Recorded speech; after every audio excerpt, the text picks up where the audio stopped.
กล่าวทักทายสบายดีและสวัสดีFC พ่อแม่พี่น้องหมู่เพื่อนเบิดทุกคนทุกท่านบ่ว่าจะเป็น FC ฝั่งไทยฝั่งลาวหรือว่าต่างประเทศก็ยินดีต้อนรับเข้าสู่ช่อง YouTube ตู้คำปันสุขเด้อพี่น้องเอ้ยเนาะมาเจอหลวงพ่อตู้คำมื้อนี้พี่น้องเอ้ยอยู่ห้องคือเก่าเนาะหลังจากพักเวียกพักงานหน่อยนึงเนาะพี่น้องก็มานั่งร่วมนั่งคุยกันเนาะเฮาก็ได้ชมคลิปเนาะพี่น้องชมคลิปของตูซิดเนาะหรือว่าคลิปน้องมะนาวนั่นเองเนาะพี่น้องเนาะถ้าได้เห็นเพิ่นคุยกันเนาะเรื่องอันงัวเพิ่นพี่น้องเลยเนาะเรื่องงัวเพิ่นตายหรือว่า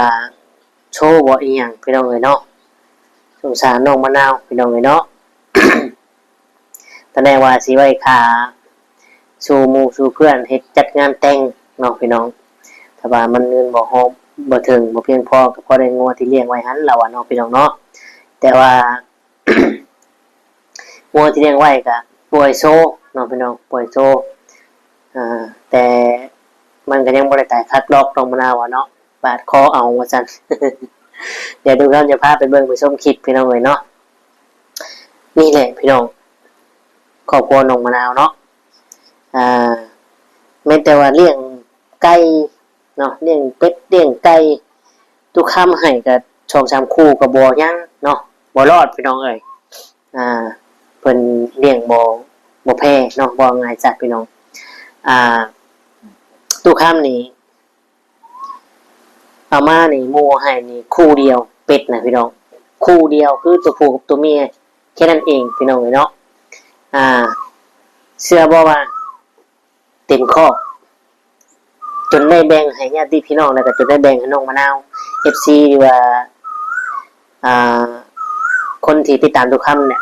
อาจจะเห็นเนาะเพราะว่าทุกคำถ่ายอยู่พี่น้องเป็ดไก่พอทุกคนก็พอได้ขายเนาะและหมูเอาห่านให้พี่น้องเลยเนาะ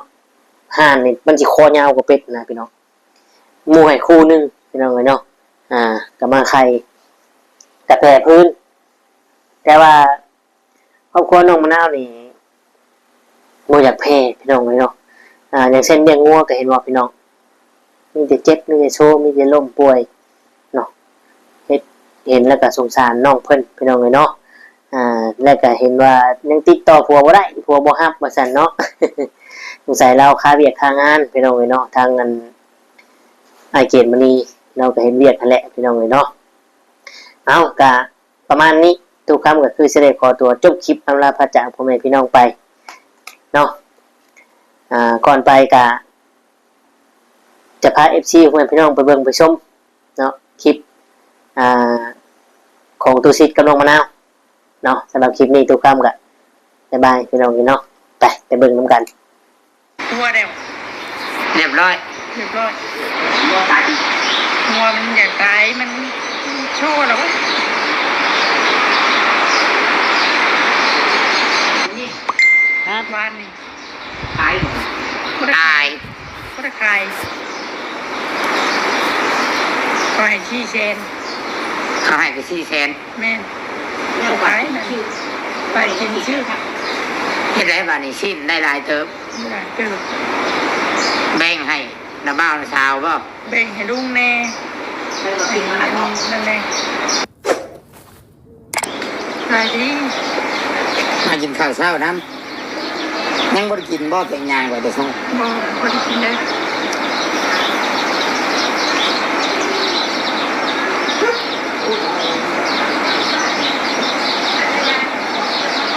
ผู้ไปนั่งอยู่โต๊ะนี่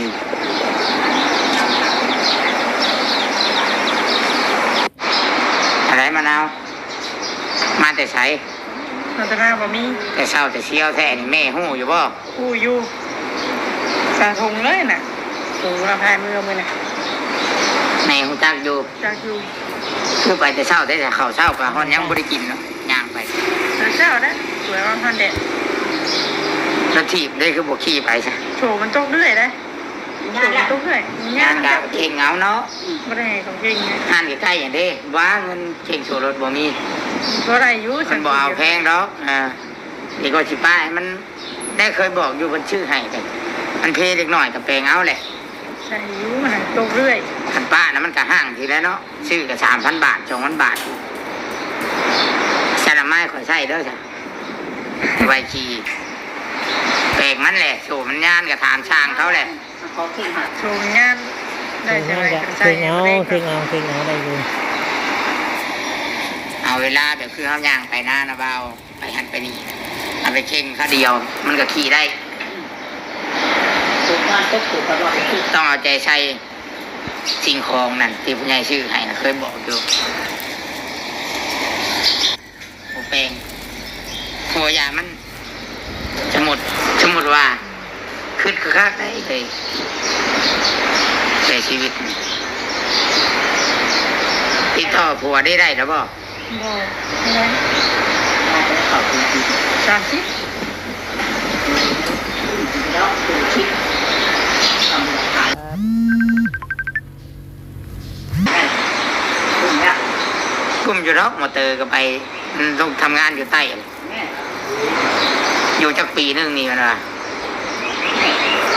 อยู่ก็แหละบ้านเมืองเฮานี่ก็ไปทำงานไปเที่ยวถึงจะถึงถึงเก่าไป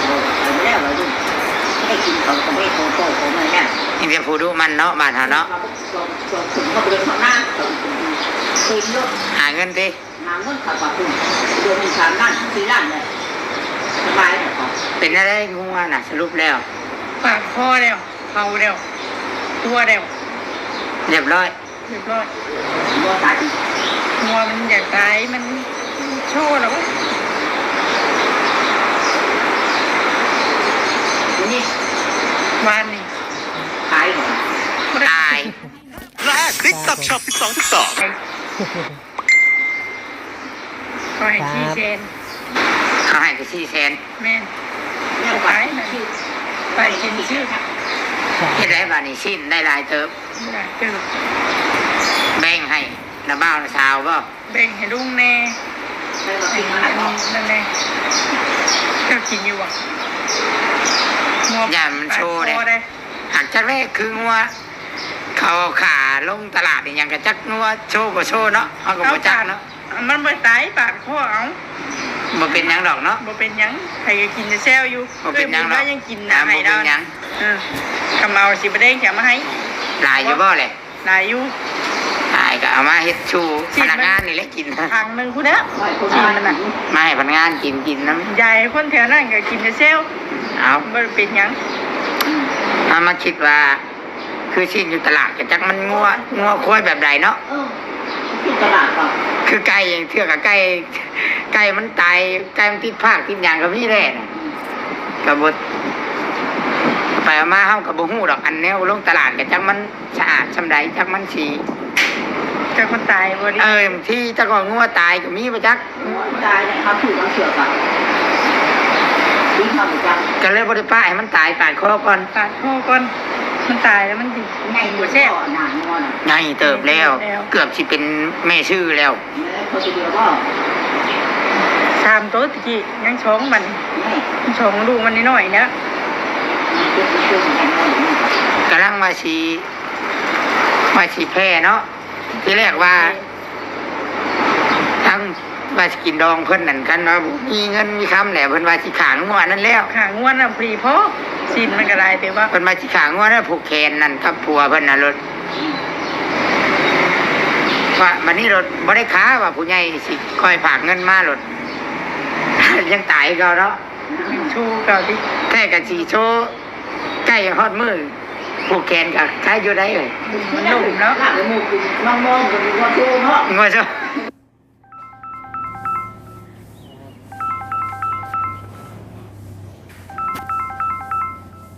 มูกินมองกันว่าโตเนาะ งัวซะ ดูดูละมูกินนิดว่าติดตาลูก คือเก่าอีกเนาะบ่เป็นได้เนาะ สายเข้าพี่น้องเอ้ยมีคนโทรมา โอ้เนาะนี่แหละพี่น้องอ่าบุญวาสนาเนาะอยู่กับบุญวาสนาคือกันในพี่น้องเอ้ยเนาะการที่ว่าสิเลี้ยงสัตว์ต่างๆนี่ก็ขึ้นกับบุญวาสนาคือกันคือจริงๆแล้วน้องมะนาวงัวกะเสียพี่น้องเอ้ยเนาะตาย ความยายเพิ่นพี่น้องเอ้ยเนาะบ่ดีเฮ็ดได้ก็บ่ดีเนาะ เอาจากว่ามันโตเลยแม่ไม่ว่า พื้นแน่แต่ก็มันเคยเป็นบ่ มันเคยเป็นอยู่มันหา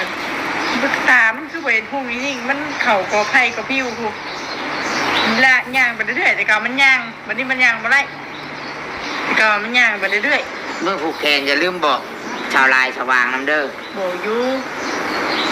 ลืมเนาะ เราก็ไปนอนเผาชาววางก็ไปบ่สันน่ะ ไป ไปเด้อเนาะชาววางกันเนาะ ชาววางชาวลายพี่น้องเปลี่ยนกันมาชาววางแล้วทายยังทายอยู่บ่เด่น ดูจักทั้งไป แม่อันนี้แม่ชาววางนี่เด้อพี่น้องละนางทั้งขางเป็นในรอง เป็นย่าของเอื้อย เป็นย่าของชาวคึมเป็นมาลิดบ่ปินกล้องมาพี่เด้เสียงได้ยินอยู่อย่าลืมไปบอกแล้วนะ บ่ลืมเนาะ ลองจะลองโทรหาผัวแล้วอยากให้ติดต่อหาแล้ว ได้ยินข่าวว่างัวตายบ่เราโทรมาคืนนี้เขาผัดเมื่อยเอาเมื่อยรถ ในงานนั้นจะเป็น แต่ว่าเราเหตุงานแต่ว่าเราให้โทรเราว่ะโทรในเด้อมือนี่เราว่ะโทรลงเบิ่งเนี้ว่ะลองโทรลงเบิ่งไปให้ผู้คนก็ได้ยันเราเหตุงานฉันนี่นะ6 โมงคุณเราเลิกงาน CA 26 5G เรียวโหดส่งท้ายปีรถ งานฝันเจอระหว่างของเรา พอได้หับหน่อยหนึ่งเนาะ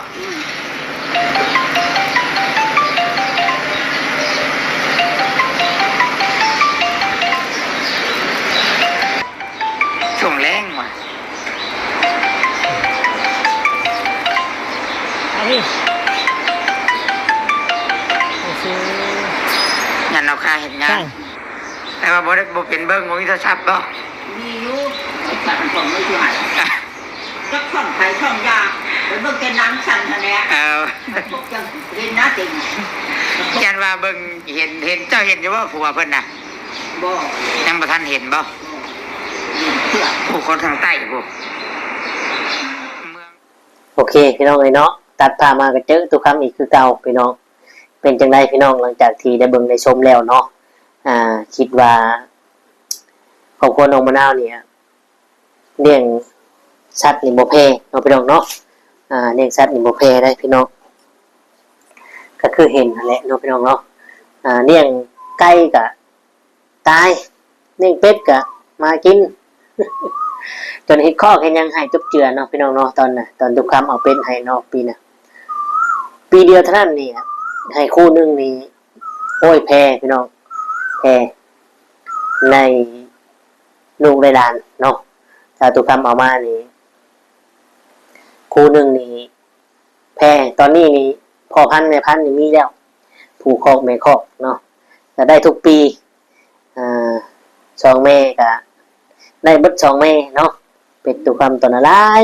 คนแถวนั้นแถวหน้าตุกคำเนี่ยมาซื้อมา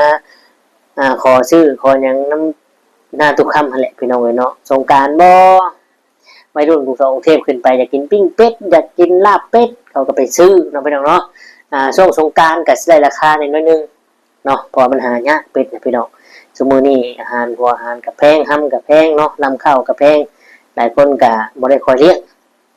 เนาะพี่น้องเอ้ยส่วนมากมัน